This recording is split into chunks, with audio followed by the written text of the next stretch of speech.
Sveiciens visiem! Par cik 2024. gads ir tikko kā sācies, mums vajadzētu apstīties uz to, ko viņš atnesīs galvenajām aktīvu klasēm.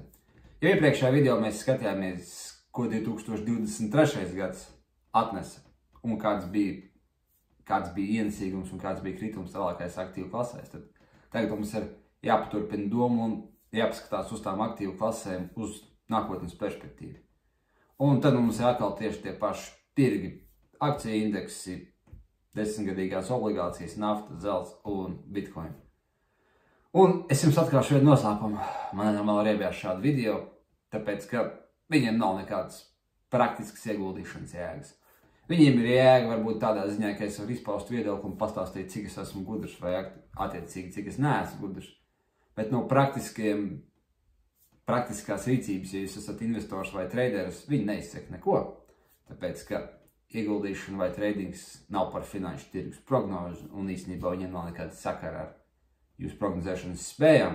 Kāpēc? Tāpēc, ka īstenībā neviens finanšu tirgus nevar prognozēt. Tas jums tāds liels noslēpums ir. Bet labi, pafilozofēšu citos video, man patīk to darīt, bet tagad mēs pastīsimies uz šīm galvenajām aktīvu klasēm. Un šeit ir tas viens paradoks, jā. Es uz viņiem tagad skatos, un blakus ir monitors. Un es reāli neko īsti nevaru pateikt, tāpēc, ka man nav nekāda viedokļa. Un tas īstenībā ir tas, ko es gribēju pateikt šajā video. Man nav tāds konkrēts viedoklis, ko es varētu sagaidīt no katra aktīva, jo, redziet, ja es kaut ko stāstīšu, es būtībā vairāk vai mazāk mēģināšu pateikt tādu ļoti sīkstu, ļoti šauru skatījumu uz to, ko es pats gribu redzēt. Un tam, ko es gribu redzēt, es vienkārši piešaušu faktus. Nu, ko es te vienkāršā valodā mēģināšu izdarīt tādā ziņā, ko es ar to gribu pateikt. Ka visdrīzākais, ja es būtu iepircis baigi daudz akcijas un es būtu iepircis baigi daudz, es nezinu, kripto, es pats instinktīvi mēģinātu atrast faktus, lai kripto vai akcijas celtos. Nu, tā mūsu prāts strādā. Tā ir problēma ar jebkuru veidu prognozi, jebkuru veidu analīzi, vai tas ir finanšu tirgos, vai tas ir jebkādā citā jomā, ka mēs nevaram būt objektīvi. Un otrkārt, šajā informācijas pasaulē mums ir tik daudz informācijas un tik daudz datu, ka mēs varam atrast keisu, jeb argumentu pilnīgi jebkam. Un tāpēc es skatos uz šiem 5 tirgiem un man īsti nav nekāda viedokļa. Tāpēc, ka, piemēram, ja akcijas stāv tuvu rekordā, nu, ko mēs varam pateikt 2024. gadā? Varbūt viņas kāps vai varbūt viņas kritīs. Kāpēc viņas varbūt kāps? Tāpēc, ka varbūt procentu likmes tiks samazināts, korporatīvie uzņēmumu rādītāji uzlabosies un finanšu rādītāji būs vēl labāk nekā cerētas un līdz ar to akciju tirgus kāps. Tāpēc, ka gan mikro līmenī viņas labas, jo labām kompānijām ies vēl labāk un S&P 500 sastāv labas kompānijas. Un makro līmenī būs labāk, jo ekonomikas pēc kara Ukrainā pasaulē stabilizēsies, jau iemācīsies strādāt bez Krievijas energoresursiem un vēl neskā. Inflācijai mēs esam izgājuši cauri un tagad jau centrālās bankas mazliet nolaidīs procentu likmes uz tādiem reālākiem līmeņiem, kas nozīmē zemāks procentu likmes labs visam un tā tālāk. Un līdz ar to mēs varam pateikt, ka akciju cenām ir jēga kā. To pašu mēs varam pateikt, piemēram, par, bitcoin, jo zemāks būs, mazliet zemāks un mazliet stabilāks būs procentu likmes un visiem būs labāk. Nauda plūdīs uz riska aktīviem, kas ir bitcoins un iespējams arī uz zeltu, tāpēc, ka zelts kāpja, kad ir labi un zelts kāpja, kad ir slikti, to es ļoti labi pateikt. Un līdz ar to arī, energoresursu cenas arī var mazliet pat uzkāpt, nevis nokristies, jo cilvēkiem būs lielāks pieprasījums, tāpēc, ka ekonomiskais stāvoklis stabilizēsies un vēl nesko var darīt. Un es varu pateikt tieši to pašu otrādi. Mēs tikko uztaisīju tādu viens mazu keisu par to, ka viss būs labi un viss kāps, tāpēc, ka, pirmkārt un galvenokārt procentu likmes samazināsies un ekonomika stabilizēsies. Tas bija mans iepriekšējais atstāstījums. Un es tikpat labi varu pateikt, ka īstenībā jau visu procentu likmi kritumu visi jau sen ir iepraisojuši savās cenās un tagad būs korekcija, ja notiks tas slavenais buy rumor, sell the fact notikums, kad cilvēki jau pusgadu iepriekš gaida kaut kādu reālu notikumu, piemēram, procentu likmi samazinājumu, un tā kā viņš notiks, akciju cenas nevis kāps, bet kritīs. Tikpat labi tas tā var notikt, jo ziņām parasti vienmēr tā ir, kad ja visi tos ziņas gaida, te nekas nenotiks.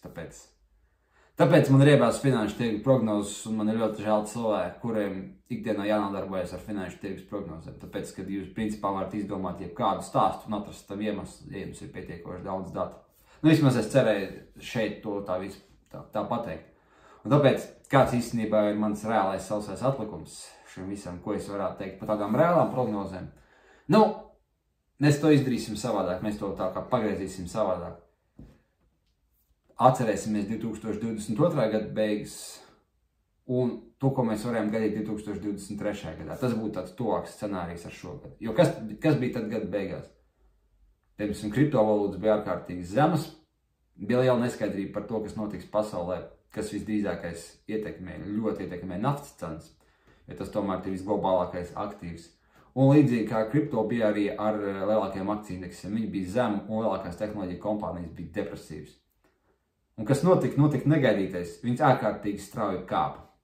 Tas bija svarīgākais, kas tajā gadā notika. Un notika tas, ko cilvēki īsti nebija gaidījuši. Un šis narratīvs īstenībā ir tas, ko es tagad arī varētu gribēt pateikt. Ja kaut kas notiks, ja kaut kas attīstīsies, tas būs savādāk, nekā jūs to domāsiet. Jā, es zinu, ka tas izklausās ļoti vispārīgi un ļoti abstrakti, un varbūt ir mazliet grūti tam sekot līdzi, bet bear with me. Vislielākie akciju kāpumi vai vislielākie akciju kritumi ir notikuši tajos momentos, kad visi to negaida. Jo, ja visi to gaida, tas pats notikums pēc sevīm ir beidzies. Tāpēc, ja tagad ir kaut kāds kalendārs ar to, kas notiks 2024. Gadā, izmetiet viņu ārā, jo no viņa nekādas lielas jēgas nebūs, jo visus to skatās. Un ja kaut kas notiks, tas būs kaut kāds kāpums vai kritums jebkurā no šiem aktīviem. Tas notiks tikai tāpēc, ka neviens to nezināja un neviens uz to necerēja. Tāpēc, ko mēs šeit varam gaidīt? Praktiski jau mēs šeit, es ieteikšu, ka kaut kas jāgaida, tad es atkal nonākšu pretrunā ar to, ko es esmu iepriekš teicis. Bet, šeit mēs drīzāk darīsim savādāk. Šeit mēs drīzāk sagatavosimies uz tādu scenāriju, kas ir vismasticamākais un vissliktākais priekš jums, ja jūs esat plānojuši ieguldīt konkrētā aktīvā, vai jums viņš ļoti svarīgs. Pieņemsim, ja jūs esat ieguldījuši akciju indeksos, jums ir morāli jāsagatavojas tam, kas būs, ja teiksim, būs 30–40% kritums. Tas ir masticami, bet tas ir iespējams. Vai jums ir gatavs plāns, ko tad darīt? Vai tieši tas pats, ja jūs esat kripto fanāts un esat ieguldījis bez mazai visu naudu un vēl aizņēmies un tur ieguldījis, kas būs, ja viņš atkal maksās 16,000. Jums ir reāls plāns tam. Tas ir 2024. Gada plāns. Atrast tādas aktīvu klases, kurās jūs esat ieguldījuši, vai jums viņas ļoti interesē. Un sagatavoties, kas būs, ja notiek pilnīgi pretējs scenārijs tam, ko jūs gribat.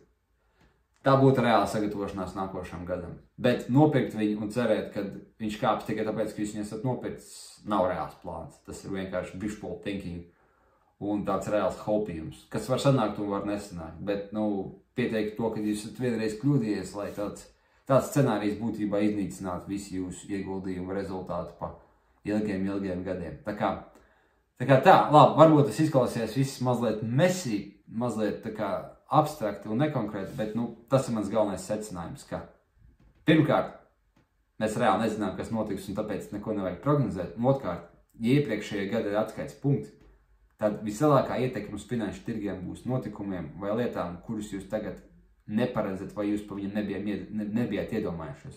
Jo vienmēr vēsturiski šādi notikumi dod vislielāko ietekmi uz finanšu tirgiem, un tāpēc viņi ir neparedzami, un tāpēc viņi dod lielu ietekmi.